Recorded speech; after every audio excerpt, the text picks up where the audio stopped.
이사야 30장, 오늘의 말씀은 이사야 30장 18절부터 26절 말씀까지입니다. 오늘의 말씀은 이사야 30장 18절부터 26절까지 우리 천천히 같이 합독합니다. 그러나 여호와께서 기다리시나니 이는 너희에게 은혜를 베풀려 하시며 일어나시리니 이는 너희를 긍휼히 여기려 하심이라. 대저 여호와는 정의의 하나님이심이라. 그를 기다리는 자마다 복이 있도다. 시온에 거주하며 예루살렘에 거주하는 백성아, 너는 다시 통곡하지 아니할 것이라. 그가 내 부르짖는 소리로 말미암아 내게 은혜를 베푸시되 그가 들을 때에 내게 응답하시리라. 주께서 너희에게 혼란의 떡과 고생의 물을 주시나 내 스승은 다시 숨기지 아니하시리니 내 눈이 내 스승을 볼 것이며 너희가 오른쪽으로 치우치든지 왼쪽으로 치우치든지 내 뒤에서 말소리가 내 귀에 들려 이르기를 이것이 바른 길이니 너희는 이리로 가라 할 것이며 또 너희가 너희 조각한 우상에 입힌 금과 은과 부어 만든 우상에 올린 금을 더럽게 하여 불결한 물건을 던짐같이 던지며 이르기를 나가라 하리라. 내가 땅에 뿌린 종자에 주께서 비를 주사 땅이 먹을 것을 내며 곡식이 풍성하고 기름지게 하실 것이며 그날에 내가 내 가축이 광활한 목장에서 먹을 것이요 밭가는 소와 어린 나귀도 기와 쇠사랑으로 까부르고 맛있게 한 먹이를 먹을 것이며 그게 살려고 하는 날 망대가 무너질 때에 고산마다 줄령마다 그 뒤에 겨울과 시냇물이 흐를 것이며 여호와께서 자기 백성의 상처를 싸매시며 그들의 맞은 자리를 고치시는 날에는 달빛은 햇빛 같겠고 햇빛은 7배가 되어 7날의 빛과 같으리라. 아멘. 할렐루야. 예수의 피밖에 없는 줄로 믿습니다. 아멘. 예수의 피가 내 죄를 깨끗하게 씻은 줄로 믿습니다. 옛날에 평안도에 정주의 시각장애인이고 박수무당인 백사겸이라는 분이 있습니다. 이분은 눈이 안 보이고 또한 박수 남자 무당이었습니다. 그는 구슬자리에서 무당 주제에 첩까지 거느리고 살았던 그런 무당이었습니다. 하루는 구슬하는데 선교사가 구경을 하고 있었습니다. 무당은 아무리 용을 써도 신이 안 내려 땀을 뻘뻘 흘렸더랍니다. 그런데 선교사는 자식을 망하게 하는 무당짓을 그만하고 예수 믿고 천당 가세요라고 말하면서 나가버렸답니다. 선교사가 나간 뒤에 신이 내려 겨우 구슬을 맞았다는 그런 얘기입니다. 그는 귀신보다 더 큰 신이 있다는 사실을 알고 충격을 받았습니다. 그리고 자식을 망하게 하지 않으려고 그 다음날 선교사를 찾아가서 어떻게 하면 자식이 잘 될 수 있느냐고 그렇게 물었더랍니다. 역시 무당이건 나는 복받을 만한 짓을 하고 있잖아요. 선교사는 예수를 믿으면 자식이 잘 되고 복을 받는다고 그렇게 대답을 해 주었더랍니다. 그는 무당을 청산하고 온 가족이 하나님 앞에 돌아왔습니다. 마침 교회가 건축을 하게 되었는데 돈이 없어 교회를 중단하게 되었더랍니다. 그는 무당 일을 하며 번 돈으로 사놓은 땅을 다 팔아서 교회 건축 헌금을 했고요. 예당을 완공할 수가 있었다는 그런 실지 있었던 그런 일이었습니다. 교회 자신의 재산을 몽땅 헌금한 후에 그는 돈이 없어 교회에 사찰 일을 하게 되었더랍니다. 그의 아들이 똑똑하다는 말을 듣고 선교사는 아들을 미국에 데려가 공부시켜도 되겠습니까? 라고 물었습니다. 아버지는 아버지가 누굽니까? 무당 이름이 뭐예요? 백사겸이에요. 그래서 아버지는 아들을 미국에 보내겠다고 했고요. 아들은 선교사의 도움으로 미국에서 공부하고 돌아와 우리나라 초대 참여의장, 문교회 장관, 연세대학교 총장을 지냈던 그 유명한 누굴까요? 백낙준 박사입니다. 저분입니다. 저분이 유명한 백낙준 박사예요. 무당의 아들이에요. 그 아버지가 그것도 첩을 둔 무당. 얼마나 구슬 잘했으면 무당이 첩을 두고 살았는데 바로 무당의 아들이 저렇게 백낙준 박사. 얼마나 유명한 우리나라 인물입니까? 그의 아버지가 무당으로 귀신 앞에서 하나님 앞으로 돌아왔습니다. 어둠에서 빛으로 돌아왔죠. 할렐루야. 이런 은혜가 올 한해 여러분의 가정에 다 있길 바랍니다. 하나님이 함께하면요, 여러분 무당의 아들이 변해서 이렇게 정말 우리나라 깜짝 놀라겠다는 인물이 된 것처럼 하나님 함께 하시면 여러분의 자녀들도 잘 될 줄로 믿습니다. 잘 되길 바랍니다. 부모가 믿음으로 살아야 자녀가 잘 된다고 몇 번이나 말씀을 통해서 여러분들이 역설을 했습니다. 여러분 오늘 본문에 보면 여호와를 기다리는 자에게 하나님의 축복이 임한다. 여호와를 의지하는 자들에게 주신 하나님의 은혜로운 약속을 기록하고 있습니다. 그래서 오늘 설교 제목을 따라합니다. 하나님을 기다리는 자는 복이 있습니다. 여러분 간절하게 기다리기를 바랍니다. 애통하는 자, 가난한 자가 복이 있다 이렇게 말씀을 했고 여호와를 기다리는 자가 복이 있다 그렇게 말씀을 했습니다. 여러분 이사야는 몇 장으로 되어 있습니까? 66장으로 되어 있습니다. 특별히 30장까지는 전반부, 31장부터는 후반부로 이렇게 말씀하는데 전반부에 보면 저들이 환난을 당했을 때 하나님을 의지하지 아니하고 오히려 애굽의 도움을 바라면서 황급하게 애굽으로부터 원조를 청한 유다의 지도자들과 그들의 불신앙에 대한 책망이 이 말씀에 기록되어 있습니다. 먼저 우리 30장 우리 1절과 우리 2절 먼저 봅시다. 1절과 2절 그리고 이제 3절과 7절 우리 천천히 같이 봅니다. 시작. 여호와께서 이르시되 패역한 자식들은 화 있을진저 그들이 개교를 베푸나 나로 말미암지 아니하며 맹약을 맺으나 나의 영으로 말미암지 아니하고 죄의 죄를 더하도다. 그들이 바로의 세력 안에서 스스로 강하려 하여 애굽의 그늘에 피하려 하여 애굽으로 내려갔으되 나의 입에 묻지 아니하였도다. 3절을 봅니다. 그러므로 바로의 세력이 너희의 수치가 되며 애굽의 그늘에 피함이 너희의 수욕이 될 것이라. 그 다음에 7절 봅니다. 애굽의 도움은 헛되고 무익하니라. 그러므로 내가 애굽을 가만히 앉은 나비라 일컫느니라. 아멘. 여러분 저들이 환난 당했을 때 하나님 의지하지 아니하고 세상만 의지하고 애굽의 원조만을 의지했을 때 우리 하나님께 저를 책망하는 말씀이 바로 이 말씀 속에 잘 기록되어 있습니다. 따라합니다. 애굽의 도움은 헛되고 무익하니라. 여러분 세상 바라보지 말고 주님 붙잡기를 바랍니다. 여러분 세상 바라보면 다 이제 그 세상 따라서 나도 따라가게 되고요. 여러분 사람 따라가다 보면 실망할 수밖에 없습니다. 애굽의 도움은 헛되고 무익하다 이렇게 성경은 말씀하는 거예요. 그 당시에 지도자들이 이렇게 세상을 좋아하고 하나님을 의지하지 않았을 때 이사야는 저들에게 말씀을 통해서 책망을 합니다. 성도 여러분 환난의 때에 신앙을 버리고 인간의 방법과 방법식대로 행하며 하나님의 교훈에 완고한 자들의 결말이 모욕과 수치만 더할 뿐이라. 하나님을 떠나고 인간만 의지하는 자 끝내 모욕과 수치가 당할 뿐임을 우리에게 성경은 잘 말씀을 합니다. 사랑하는 성도 여러분, 그는 우리의 시온성 가족들은 시험이 닥칠 때마다 혼란의 바람이 불어올 때마다 더욱더 믿음에 굳게 서길 바랍니다. 어려움을 당할 때마다 언제나 늘 하나님을 잘 영접하고 또 하나님 위에 반드시 서고요. 더 나아가 하나님 앞에 자신의 죄를 솔직하게 시인하고 용서받고 사함을 받길 바랍니다. 아멘. 다 사함이 있길 바랍니다. 주님의 보혈을 의지하면서 주님의 피밖에 없네. 아멘. 주님의 피만 우리의 죄를 깨끗하게 씻어 줄 줄로 믿습니다. 주님의 피밖에 없습니다. 다른 아무것도 우리를 구원할 것이 없음을 우리에게 성경은 말씀을 하죠. 그리고 여호와를 기다리면서 하나님의 구원을 잠잠하게 기다리라 이렇게 말씀을 합니다. 성도 여러분, 인간은 기다림의 역사입니다. 마치 군인과 아들을 어머니가 기다리듯이 늘 기다리는 마음이 우리에게 있어야 됩니다. 유대인들은요 메시아를 기다렸습니다. 제자들은 성령을 기다렸습니다. 우리들은 재림할 주 정말 주님을 기다리면서 우리가 하루하루를 믿음으로 살아갑니다. 오늘도 이 기다림의 은혜가 우리 가운데 가득하기를 바랍니다. 특별히 오늘은 하나님을 기다린 자가 복이 있다 이런 제목으로 말씀을 드립니다. 이런 하나님을 기다린 자들은요 이런 복을 받습니다. 저처럼 따라합니다. 하나님의 긍휼의 은총을 받습니다. 하나님 여러분들 다 사랑해 주시기를 바랍니다. 하나님을 기다린 자에게 하나님 은총을 주세요. 아멘.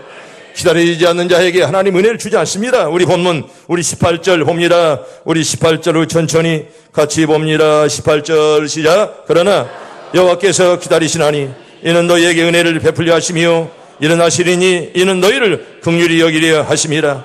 대저 여호와는 정의의 하나님이십니다. 그를 기다리는 자는 복이 있도다. 아멘. 따라합니다. 그를 기다리는 자는 복이 있도다. 여러분들 다 복이 있기를 바랍니다.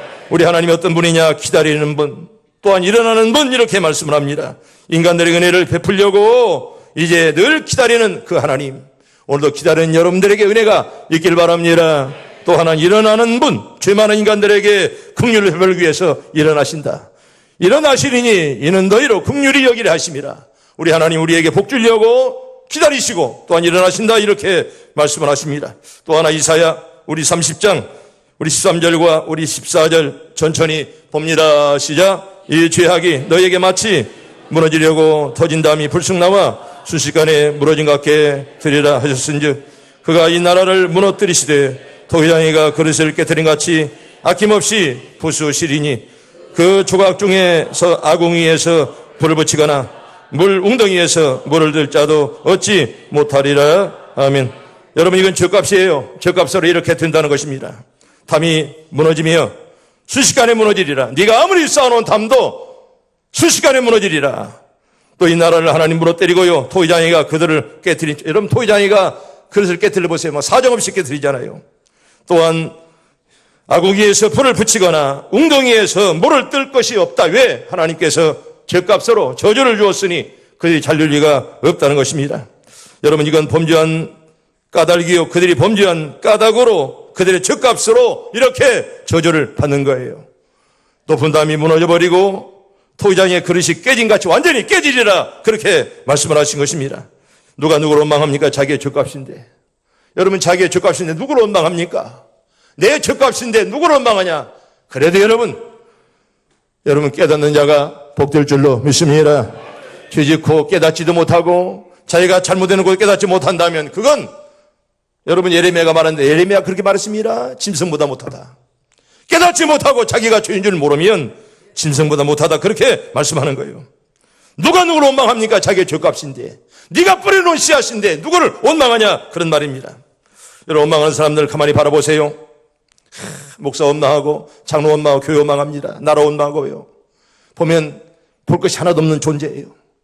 다 자기가 잘못해놓고 함부로 남들을 원망합니다. 여러분, 진짜 잘한 사람은 원망하지 않아요. 늘 감사만 있을 뿐이요. 아멘. 늘 감사만 있길 바랍니다. 늘 감사해야 돼. 여기 바로 이 말씀은 저들의 죗값이에요. 얼마나 범죄였으면 담이 무너져버리고 웅덩이 가도 물을 뜨지 못하고 말입니다. 여러분, 이스라엘에서 물을 뜨지 못하면 죽는 거예요. 물은 생명의 물입니다. 얼마나 잘못했으면 담이 무너져버리고 물이 떨어져버리고 그렇게 만들었겠냐, 그런 말이에요. 죗값이에요, 죗값.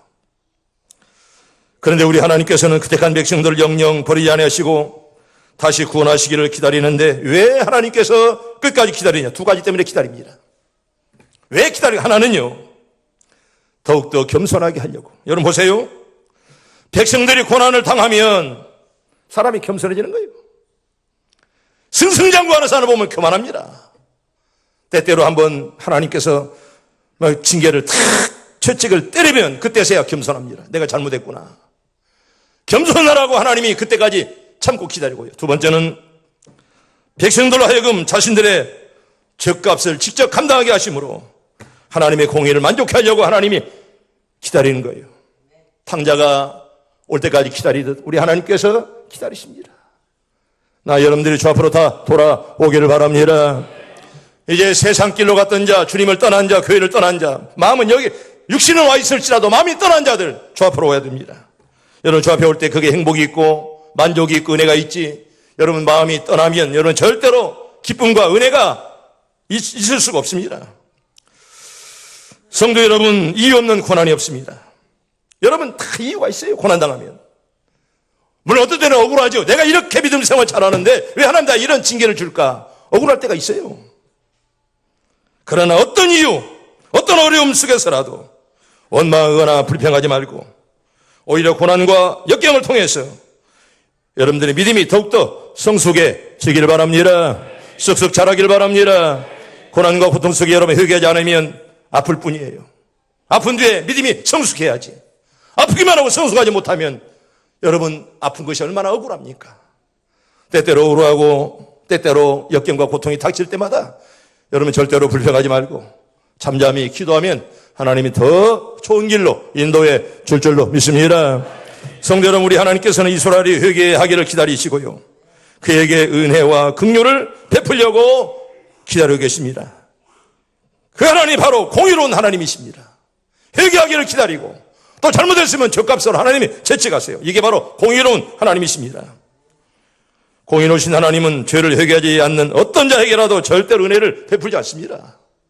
죄를 가진 자에게 하나님 은혜를 안 줍니다. 여러분, 오순절에 다락방에서 보세요. 저들이 회개한 후에 하나님이 성령을 선물로 줬잖아요. 아멘. 따라합니다. 회개한 후에 성령을 선물로 주십니다. 여러분이 기도하시 하나님 나에게 회개형을 부어 주시옵소서. 나는 올해가 지나기 전에 여러분 회개하기를, 나도 여러분들도 주 앞에서 잘못된 것들랑 다 회개하고 새해를 맞았으면 좋겠습니다. 그 은혜가 다 있길 바랍니다. 회개하지 않으면 하나님의 은혜가 임하지 않아요. 더러운 마음 속에 우리 주님의 은혜 부지 않습니다. 회개 없는 자에게 우리 하나님께서 성령을 주었다는 말씀 성경에 어디 봐도 없습니다. 하나님은 공의로운 하나님이에요. 회개하지 않으면 절대로 은혜를 베풀지 않습니다. 사랑하는 시온성 가족 여러분, 오늘 이 시간에 하늘의 신령한 복을 받기를 원하십니까? 잠잠히 참으면서 여호와를 기다리는 인내, 참음이 필요하고요. 여호와를 잠잠히 기다리며 사모하는 심령들에게 우리 하나님께서 긍휼히 여겨주신 하늘의 신비로운 재물과 은혜를 줄 줄로 믿습니다. 여러분 다 받길 바랍니다. 나에게 회개형을 부어 주시옵소서. 여러분 꼭 기도하세요. 오늘 밤에 네가 죽으면 회개하지 못하고 죽는 거야. 여러분 언제나 내가 죽기 전에 회개할 수 있도록. 여러분 회개하지 못하고 죽으면 얼마나 억울하겠습니까? 평생 동안 교회를 들락달락 했는데.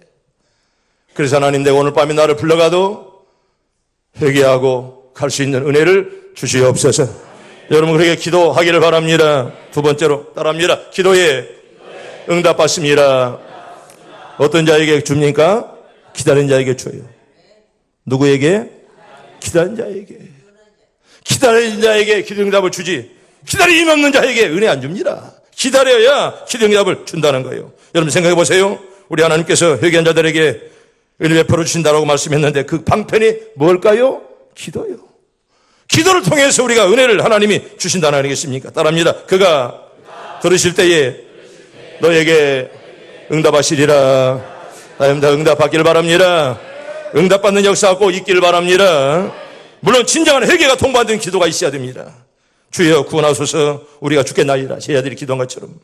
형제들아, 우리가 어찌할꼬 가슴을 쳤던 오순절날 성령을 기다리는 사람들처럼 선생들은 내가 어떻게 해야 구원을 얻으리까? 주여, 내가 죄인으로서이다. 내가 죄인 중에 교수입니다. 여러분 그런 회개가 통과된 그런 기도 나에게도 주시옵소서. 여러분 그런 기도가 있기를 바랍니다. 사랑하는 성도 여러분, 우리 같은 죄인들이 하나님의 은혜로 말미암아 구원받았으니 얼마나 감사한 일입니까? 우리 모두 마음 깊이 감사하는 올 한 해가 꼭 될 수 있기를 바랍니다.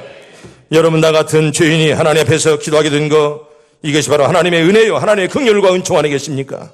우리가 회개함으로 용서하심을 받은 것도 그의 긍휼이요, 더욱이 죄인들의 기도를 응답하시니 더더욱 크신 하나님의 긍휼이요 은총이 아니겠습니까? 여러분 다윗은요, 여러분 다윗 보세요. 그는 왕이었고 그는 장군이었고 지금 이스라엘 사람들이 가장 존경하는 분이 바로 다윗입니다.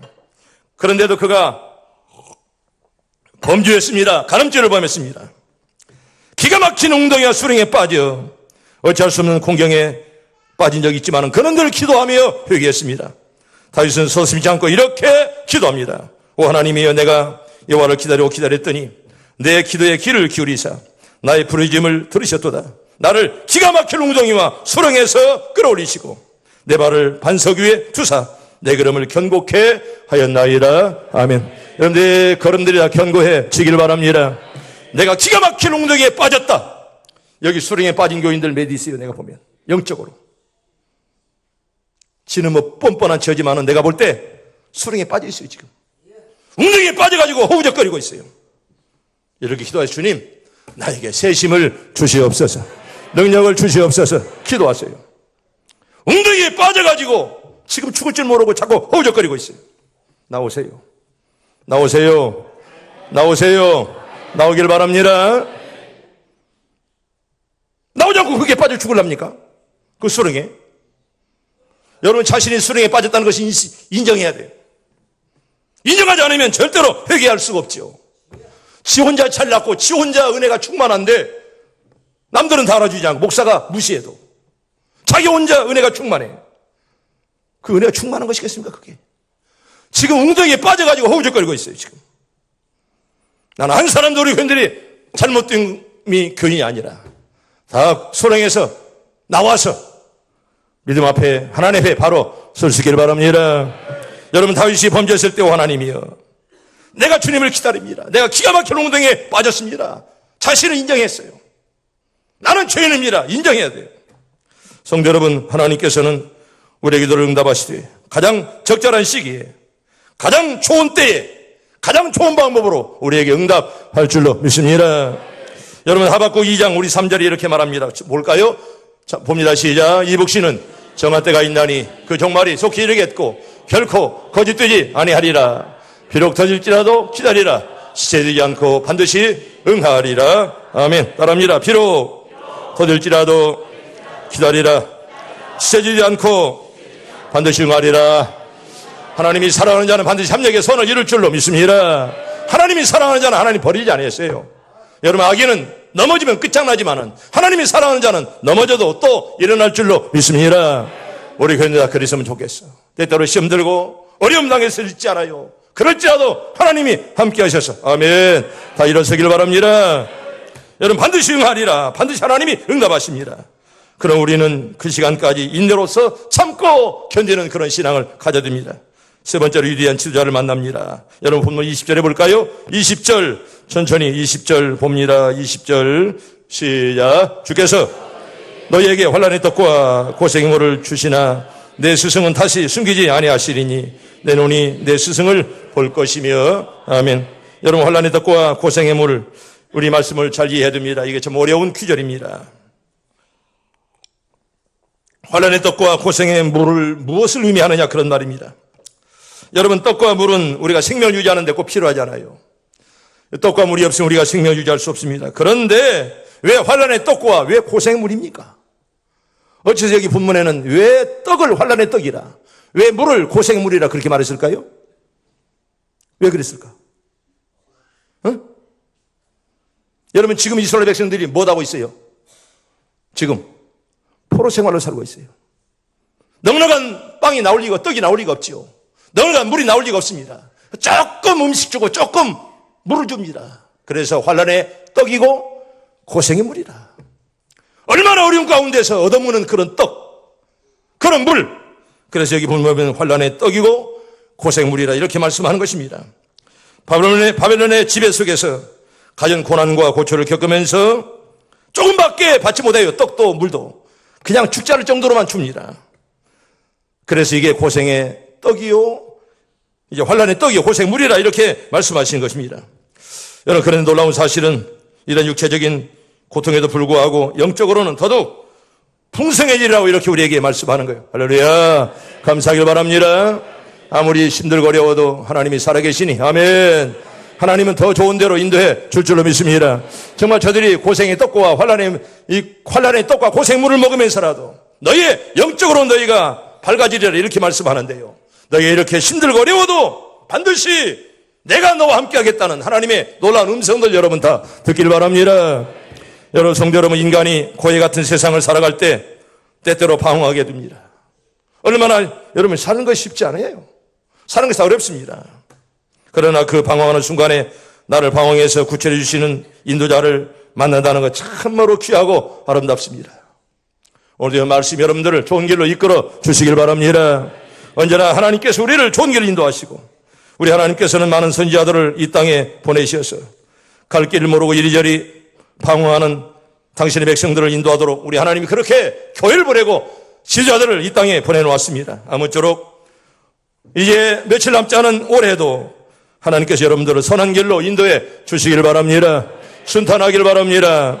하나님께서 여러분들에게 지도자를 보내고 교회를 주신 거 여러분들이 아무쪼록 믿음으로 살라고 이렇게 보내주신 것입니다. 네 번째로 따라합니다. 치료의 은총을 받습니다. 여러분, 기다리는 자들은 병마도 물러갈 줄로 믿습니다. 다 치료받기를 바랍니다. 영적인 병마, 육적인 병마 우리 하나님께서 손대시면 다 나을 줄로 믿습니다.